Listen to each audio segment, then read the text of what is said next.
Hello guys, welcome back to the channel. In this today's video, I'm going to show you how to claim free candy corn from the Halloween Forever pack in Garden game of Roblox new Gold Garden update part 3. Okay guys, first of all, you can go to the shop menu right here, and then you're going to scroll down and you will see the Halloween Forever pack. And as you can see guys, I can claim free candy corn, 25 candy corns.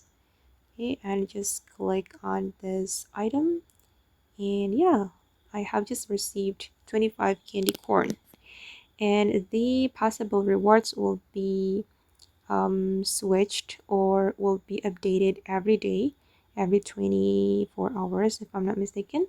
So the pack or the reward will be different every day.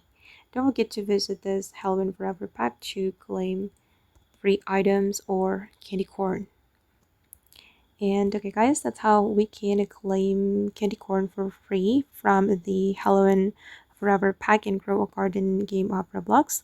I hope this video will be useful for you. Thank you so much for watching, and bye.